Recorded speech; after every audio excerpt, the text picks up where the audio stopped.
හරි ඉතින් නෙළුම් කුළුණ is a excellent movie. කෙලිමිකුත් excellent movie. ඒ කියන්නේ ඒ වගේ ෆිල්ම් එකක් වර්තමානයේ ලංකාවේ විතරක් නෙමෙයි මුළු ලෝකෙම ෆිල්ම්ස් ගත්තත් ගන්න පුළුවන් හොඳ විශිෂ්ට නියම නිර්මාණයක්, සුපිරි නිර්මාණයක්, එන්ජොයි කරන්න පුළුවන් නියම නිර්මාණයක්. මම ඒ කියන්නේ මම හිතාගන්නද රාණිය ආවා, ඊට පස්සේ දැන් මෙන්න නෙළුම් කුළුණ ආවා. අපේ ලංකාවේ අපේ සිනමාවේ මාර විදිහට වෙනස්ම අවුරුද්දක් මේ යන්නේ. දැන් ඒ කියන්නේ මට හිතා ගන්න බෑ සෑහෙන හොඳ කියන්නේ හොඳ කන්ටෙන්ට් තියෙන, හොඳ ස්ටෝරි බේස් තියෙන, කියන්නේ මිනිස්සුන්ට ඇවිල්ලා පැය විනාඩි 25ක් විතර තියෙන ෆිල්ම් එකේ ලෙන්ත් එක ඇවිල්ලා ජස්ට් ඉඳගත්ත ඉස්සරහට නැමිනවි සුපිරිට හිනාවෙවි ඒ ජෝක්ස් වල හිනා. ඒ කියන්නේ මට තේරෙන්නේ ඒ නළු නිලියෝගේ ඒ කියන්නේ කාස්ට් එක උනත් හොඳම කාස්ට් එකක්. ඒ කියන්නේ පර්ෆෙක්ට් කාස්ටිං. ඒකේ බෑග්‍රවුන්ඩ් ස්කෝර් එක අපිට ෆීල් එකට විදිය, ඒ යාලා ඒ සීරියස් ජෝක්ස් ඩාර්ක් කොමඩි එක කරන විදිය, that's totally dark comedy.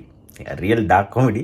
ඒක නියමයි. ඒ කියන්නේ මාර විදිහට එන්ජොයි කරන්න පුළුවන්. මාර විදිහට එන්ජොයි කරන මුළු ඔඩියන්ස් එකම hina වෙලා සතුටු වෙලා මයින්ඩ් රිලැක්ස් වෙලා තමයි එළියට එන්නේ.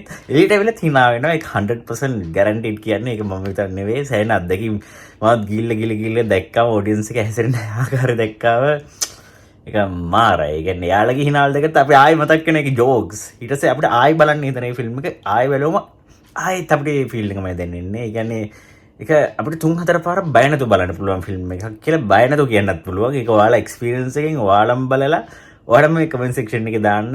ඔයාලට මොකද ෆීල් වුනේ කියලා. මේක දැන් සෑහෙන විදිහට හවුස්ෆුල් වෙන චිත්‍රපටයක් කියලා තියෙනවා.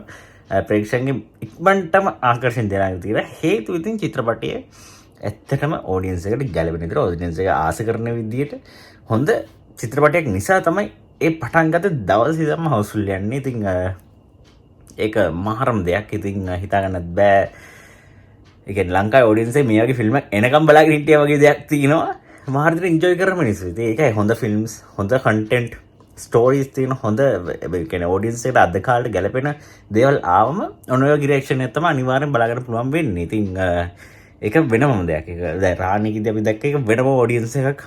මටවත් හිතාගන්න බැරුණා මේ වගේ ඔඩියන්ස් එක ලංකාවේ ඉන්නද මේ වගේ චිත්‍රපටි බලන්න කියන එක. ඒ ටොපික් එකට සම්බන්ධව. දැන් නෙළුම් කුළුණෙත් අපි මේ වගේ දෙයක් අපි දකිනවා. ඉතින් දැන් ඉස්සරහට තියෙන චිත්‍රපටි වලදී අපිට මේ වගේ බලාපොරොත්තු තියාගන්න පුළුවන්.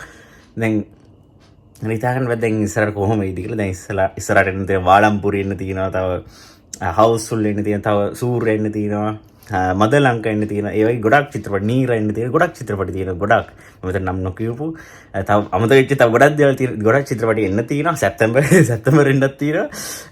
ඉතින් අපි බලමු ඒ වගේ ඒ ෆිල්ම්ස් වල කොහොමද අප්ත වෙන්නේ කියලා. මොකද මේ පොසිටිව් වයිබ් එකක් ආවේ 2025 ස්ටාර්ට් එකත් එක්ක මේ ලංකාවේ සිනමාවේදී හෙලෝඩ්ඩීදී. ඉතින් අපි බලමු නේද. ඉතින් නෙළුම් කුළුණ අපි මෙච්චර සපරිස් කරන්න ඉස්සරහට කොහොම වෙයිද කියලා. මම මේකට බය නැතුව දහින් දයක් දෙනවා. බය නැතුව undoubtedly කියලා මිසික් කරලා දායි. කියන්නේ ඊටත් වඩා දෙන්න පුළුවන් මාර ලස්සන නිර්මාණයක්. ඉතින් ඒක නිසා තමයි රටවල් කිහිපයකම මේ චිත්‍රපටය රීමේක් කරන්න අරගෙන තියෙන්නේ. ඉතින් පෙරුසු already release වුණා ඉන්දියාවේ. ඒක ඩිරෙක්ට්ලි ලංගුරාම තමයි. ඒක තමයි ෆලෙන් රීමේක් එක. අපේ ෆිල්ම් එක තමයි ඔරිජිනල්. ඒ සමහර අය පටලවාගෙන තියෙන මේක ඔරිජිනල් ෆිල්ම් එකක් නෙළුම් කුළුණ කියන්නේ. ඒකේ තමයි රීමේක්ස් දෙන්නේ පිටරටවල වල. ඉතින් දැන් ඉන්දියාවේ රිලීස් වෙලා ඉවරයි. ඒක දැන් තිරගත වෙමින් පවතින තාම යනවා. ඉතින් බලමු නේද. ඒක සෑහෙන ලොකු සතුටක් ඇති. ලොකු දෙයක් ඒක. ලොකු අභිමානයක්. ඉතින් අනිවාර්යෙන් ගිහලා ඔයාලගේ මේක බැඩිටියන්ට පමණක් බලන්න පුළුවන් චිත්‍රපටයක්. නිසා මම කියන්නේ නැහැ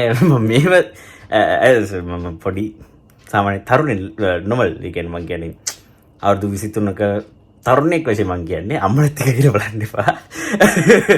ඒක මම කියන්නේ කොල්ල වෙයි. අම්මලත් එක්ක කියලා බලන්න එපා. අම්මලා ෆුල් චිල් වයිබ් එකකින් ඉන්නවා නම් නෝ ප්‍රොබ්ලම්. බට් අර ටිකක් ස්ට්‍රික්ට් අම්මලත් ඉන්නවා පොඩ්ඩක්. ඉතින් පොඩ්ඩක් මොනවද මේ බලන්න ආවේ කියලා වගේ එකක් එන්නේ නැහැ කොහොමද එන්නේ නැහැ. බට් ඉතින් අර වැඩිටියත් එක්ක බලද්දි නිකන් අවක්වර්ඩ් එකක් එන්න පුළුවන්. ඒක ඔයාලගේ ඒ තව තියෙන ආත්ම ආරක්ෂාව වලකදී තියෙන්නේ. ඒක ජෝක්ස් අපාර්ට්. ගිහිල්ලා එන්ජොයි කරන්න පුළුවන් ෆිල්ම් එකක්. ඉතින් අනිවාර්යෙන් බලන්න. ළමයි නම් අරන් යන්න of course. එන්ජොයි කරන්න. යන්න නෙළුම් කුළුණ බලන්න. ඔබේ ළඟම තියෙන සිනමා ශාලාවේදී රට වටේම තියෙනවා. මේ හැම සිනමා ශාලාවකම වගේ තියෙනවා. අනිවාර්යෙන් ගිහලා බලන්න. දිනින් දින සිනමා ශාලා තව වැඩි වෙනවා. මොකද හවුස්ෆුල් වැඩි වෙනවා දවස ගන්න වෙන ප්‍රමාණය. ඉතින් බලන්න.